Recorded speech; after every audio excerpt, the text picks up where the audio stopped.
This is me subjecting my body to science. Oh my gosh. By letting a bed bug eat me. That's my blood. Because for 4 years now, I've been wanting to make this exact video taking a deep dive, into the fascinating world of bed bugs. There's a lot of fear and myths out there regarding dealing with bed bugs, and today we're gonna debunk nearly all of them, heading out in the field with the experts and running some experiments.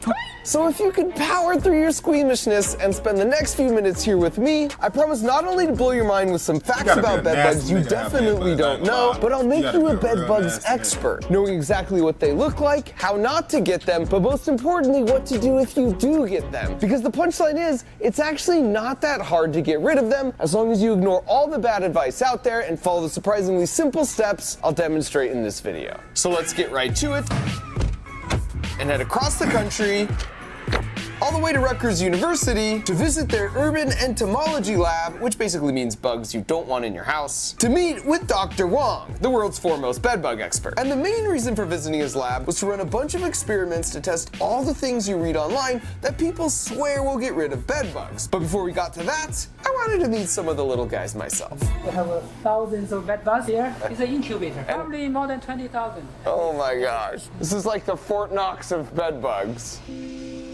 Okay. Can I pick up one of these? Sure. Okay, I cannot drop this, I feel like. This one probably has 400 or 500. 400 or 500 in this? Yeah. You want to open it? You want me? I'll open it. This is my first time ever seeing a real bed bug. Here we go. Do you want to use gloves? Should I use gloves? Yeah, bro was we about to always go in use there with his gloves. bare I hands. should use gloves then. Ow. I just gotta go for it. It's like ripping off a Band-Aid.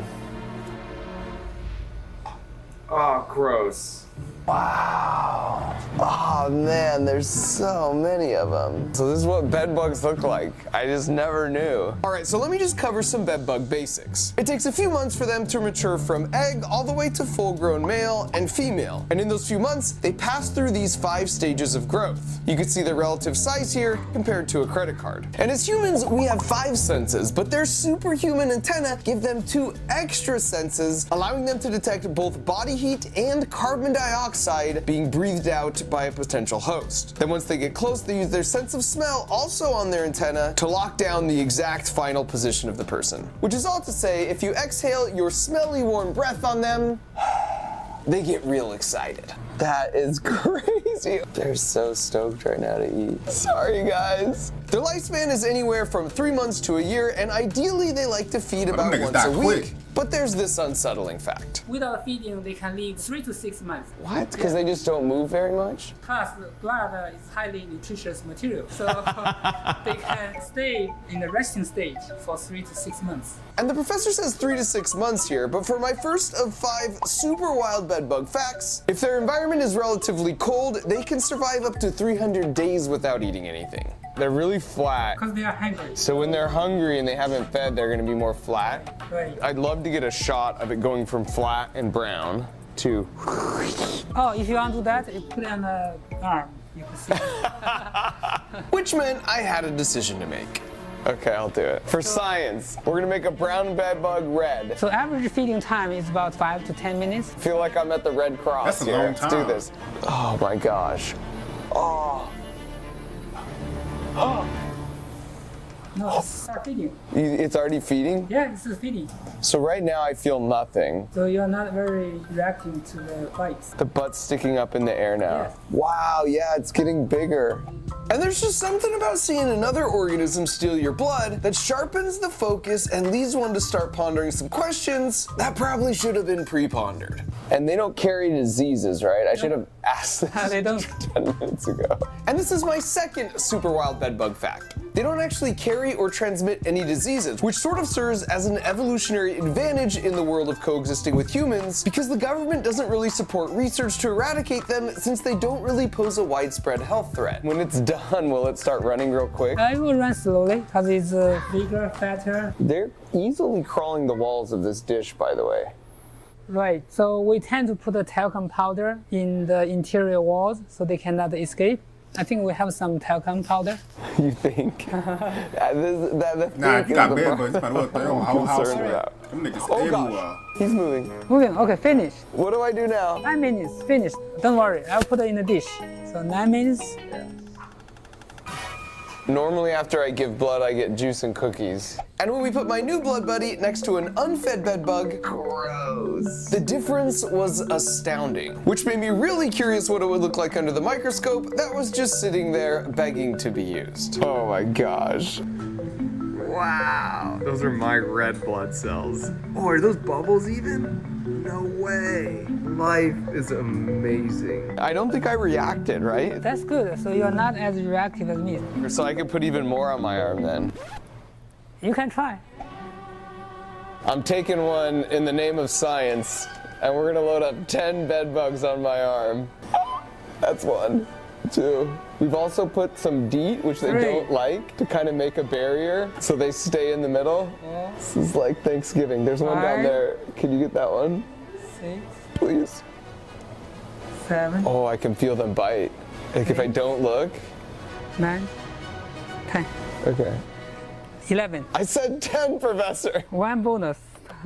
Oh, that one's turning red already. Could you imagine just some people who have a bad infestation just every night? Like, this is what their leg looks like. They can get thousands of bites. A night? Like I said, you got a nice. good 30 They're nigga and a getting half. bigger and Bees bigger by running the around your second. house. Oh, you better not start Ain't no bleeding. way. This one finished. Okay, I don't like your attitude. Let's get rid of this guy. Professor. Professor. Professor.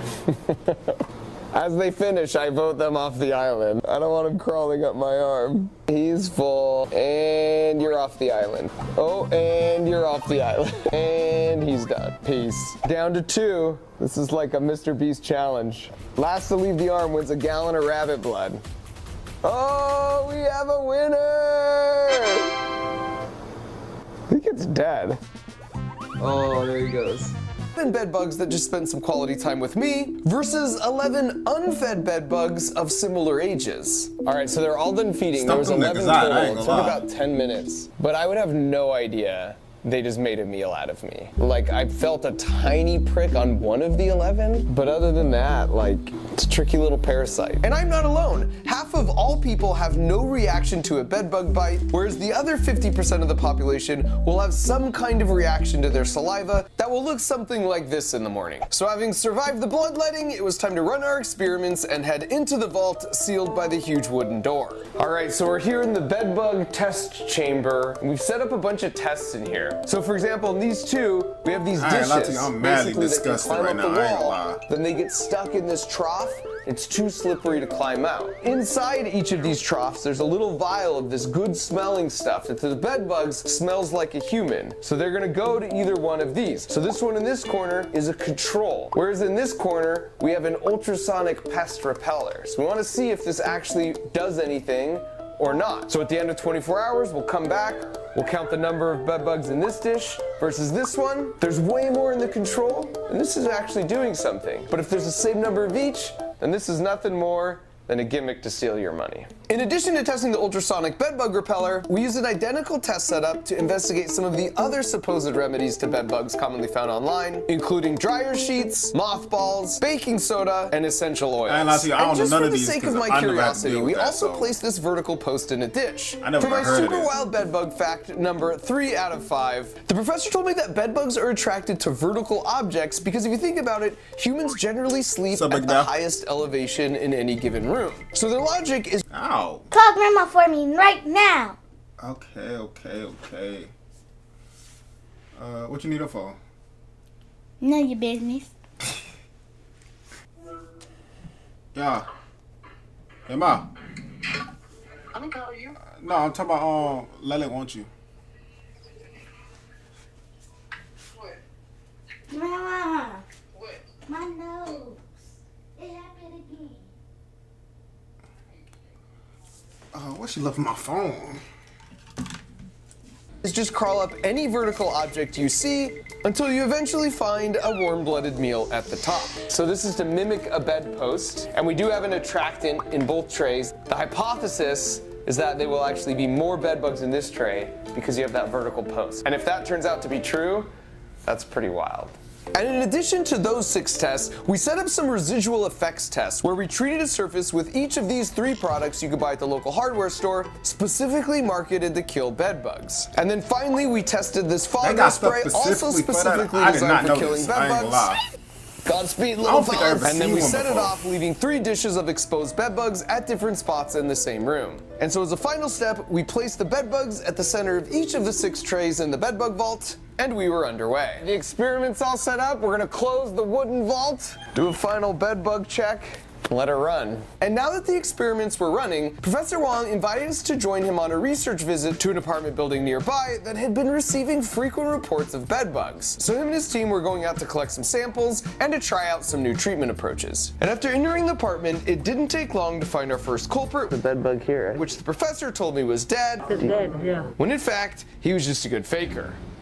By the way, this is a bit of a warning that some people might find the next few minutes a little gross, so skip ahead a bit if you just want to see the results of the test. It turns out 1 in 1,000 houses or apartments have bed bugs in the US today, which might sound bad, but for my super wild bed bug fact number 4, before 1950, it was 1 in 3 houses that had bed bugs. Hence the origin of the saying, sleep tight, don't let the bed bugs bite. Midnight to 3 a.m. is typically their most active time, and it takes a little more than 10 minutes to get to you, a little less than 10 minutes to feed, as you saw with my arm, and a little more than 10 minutes to get back to their hiding spot. If you're suspicious you're sleeping on a mattress with bed bugs, just check under the mattress in the corners and look for bed bug poop stains like this. Just remember, this is more of an extreme case, so yours might not look quite this bad. These 2 here are actually mating, which we saw quite a bit in the lab too. Which actually leads to my final super wild bed bug fact, and buckle up, because this one's a doozy. Typically in nature, in order to make a baby of a thing, you have a male, which let's say is represented by this plug, and a female, which let's say is represented by this outlet. And if you plug in the cord, you get an adorable little baby. And just like in pretty much all the rest of nature, female bed bugs totally have an outlet, except male bed bugs prefer to take this approach. The scientific term for this is called traumatic insemination. And just like my wall is now damaged, it actually damages the abdomen of the females, leading to significantly shorter lifespans. Researchers aren't exactly sure why they've evolved to use this alternate approach, but it must offer some kind of overall advantage, leading females to lay up to 5 eggs every day, and you can see their handiwork here on that same chair we saw before. Like all insects, bed bugs have an exoskeleton, so what you're seeing here is as they grow bigger from stage to stage, they molt and leave behind their old exoskeleton. How bad is this infestation relative to most you see? Yeah, moderate. Moderate? Heavy ones, you can see tens of thousands. How do these niggas? To prove his point, he later sent me a video of this house with the charming exterior, which they had treated a few months ago. The truly staggering part about this place, though, was that only 1 person lived there. He just wasn't allergic to their bites, and he just learned to live with them. Back at our thankfully moderate infestation, the professor and his team took some samples for study later and started treating the room. Now, unsurprisingly, the apartments both above and below this one also had some minor bedbug issues. So if you're working to get rid of bedbugs in your apartment, just make sure you let your landlord know what's going on in case the unit next to you happens to be the primary source to prevent you from getting a second wave. And as we were wrapping up, the professor dropped a bit of a bombshell about how it was pretty likely we had at least some bedbugs on us at this point. Even if you can see, you may not see, like... Yeah, they can. Which is why he always plays it safe. Well, actually, I have spare clothing always. When I go home, I always wash it. This shoes only for bedbug shoes. What? Nobody told us any of it. We, unfortunately, were not told to bring, nor did we have a spare change of clothes. What have I done? So we did the next best thing by steaming ourselves, which instantly kills the bed bugs from the heat. That is until the professor decided he should check his shoes and found this. Is it alive? Yeah, it's alive. Oh my gosh. No way. At which point, just steaming ourselves seemed wildly insufficient. And because apparently it's illegal in the state of New Jersey to just publicly chill in your underwear, me and my crew hit up the local Goodwill to wait things out in style. So the next day we headed back to the lab to check on our results in our freshly laundered clothes. But can I just take a moment to say it's the best to hang out with bug people because they have cool door knockers and interesting magazine subscriptions. The only downside being they like to study more than just bed bugs. Oh, it smells. This is where they keep the cockroaches, and as you might recall, I really don't like cockroaches. Get it out! Each one has thousands of those. Wow, that's so disgusting. Oh, these are the kind I hate. So these are the American, the largest one in the US. Their freaking antenna? That's the worst sound in the world. Wait, they have wings? Yeah, they have wings. Oh, them the In flying Florida, ones. they can fly too. But here, the temperature is cold. So if it was a little warmer in this lab, they would fly? They will fly. Oh my God! Nah, he got the flying So we made our roaches. way back upstairs where I felt much more comfortable. Them Time to niggas check you be the fighting results. So this ultrasonic pest repeller did nothing. If anything, it attracted them. We had 120 bed bugs with the ultrasonic sensor. Over here for the control, we had 101. Clearly that does nothing to repel bed bugs. And of course that confirms our hypothesis, considering bed bugs don't even have ears. Not to mention that apartment we visited had a couple plugged into the wall themselves. So definitely save your money on that one. Next up was the niggas get vertical scammed. post test. That is wild. There are so many over here by the vertical post. Literally none over here on the other side. And the remaining 4 tests all had similar results. So I'll just show the average, which was around 4 bed bugs trapped in the dish that was surrounded by either the dryer sheets, mothballs, baking soda, or essential oils, with around 26 bugs trapped in the control. These results clearly show bed bugs prefer to avoid these 4 items because they all have a really strong scent, and bed bugs have a really good sense of smell, but they don't do anything to kill the bed bugs. According to the professor, these act more as an annoyance, but the bed bugs would gladly walk over them if it was between temporarily having to deal with the smell and starving to death. As for the residual effect test with the pesticides specifically engineered to kill bed bugs, it was even worse news. The spray, aerosol, and fogger bed bug killers all killed about 12% of the bed bugs after 10 days. And before you go all glass half full and think, well, 12% is better than nothing, our control, which was just water, also had a 12% mortality rate, so it's literally not better than nothing. According to Professor Wong, part of the reason for Ain't these no terrible way. results is that many strains of bedbugs have developed immunity to a lot of these chemicals over the years, and he thinks in 10 years, all bedbugs will be immune. And this sort of makes sense because they're constantly undergoing localized mass extinction events when people try and spray them. And only the most hardy minorities survive each time and pass on their increasingly pesticide-resistant genes. There were some chemicals that on average were effective in killing about 50% if you sprayed the bedbugs directly. But if they were just hanging out in the area you sprayed later, it's once again the same as water. The problem with this is you'll only ever see a small portion of the bedbugs you actually have. So direct spray pesticides are sort of pointless if your goal is to eradicate the entire population. That's the bad news. Now here's the good news. There was a superstar in our test, and that was the diatomaceous earth, with a nearly 90% mortality rate that after thing did 10 good days. This stuff is just crushed, fossilized shells from tiny prehistoric aquatic organisms called diatoms. The key here is their shells were silica-based, and silica is what you see in those packets you see sometimes in packages that you're not supposed to eat. Silica is useful because it absorbs moisture incredibly well. For bed bugs, this is a bummer because when they walk by it, it sticks to their exoskeleton, as you can see here under the microscope, and they die from dehydration in a matter of hours to days. The best part here is they end up transferring this to each other back in their hiding spots. And since every organism needs water to live, they can never develop immunity to it. There's also one more bit of really good news, and that's bed bugs die at 122 degrees Fahrenheit. Like, instantly.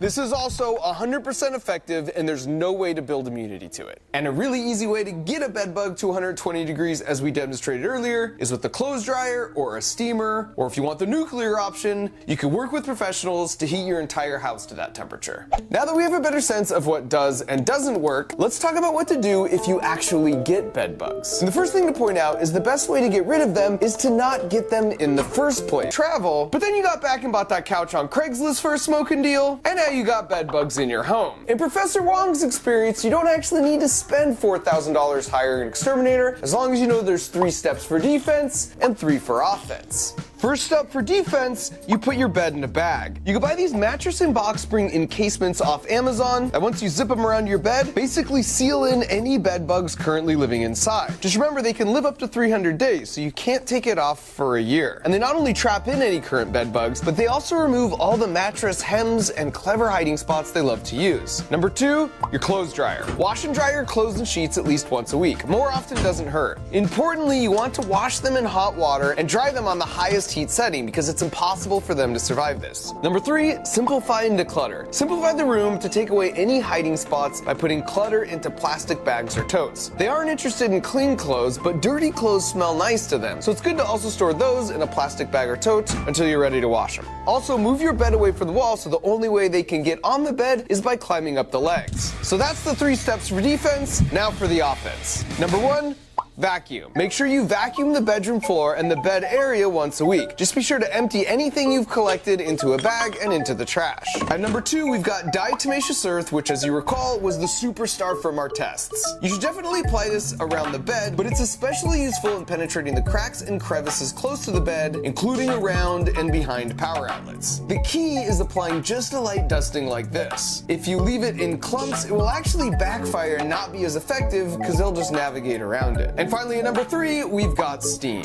A simple clothes steamer like this will do the job. And I think it's great that with all the years and money spent on creating all these synthetic pesticides, the 2 most effective methods for killing bed bugs are just crushed up rocks and really hot water, which are by far the 2 most simple and natural. Use the steamer all around your bed once a week, but if you find something you want to treat you can't steam or put in the dryer, you can put it in a bag and then put it in the freezer for 3 days, and that will also kill them. Professor Wan said if you have a small infestation and you just notice them, then using these 3 defensive and offensive steps will totally take care of the problem without needing to spend money on an exterminator. However, if you've got a lot of bed bugs and you've had them for a long time, then getting professional help is probably a good idea. The entire house heating option takes about 8 hours, and it's the most surefire way to totally eradicate every bed bug along with any eggs all at once, but it can cost up to $4,000 depending on the size of your place. Now that you're playing both defense and offense and things are looking good, stick these traps under the bed legs so you can monitor and have some peace of mind that they are in fact totally gone.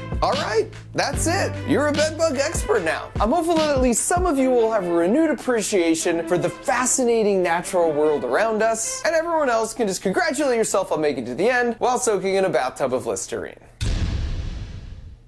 This If you have, he's still a nasty nigga, I ain't gonna lie. He's still a nasty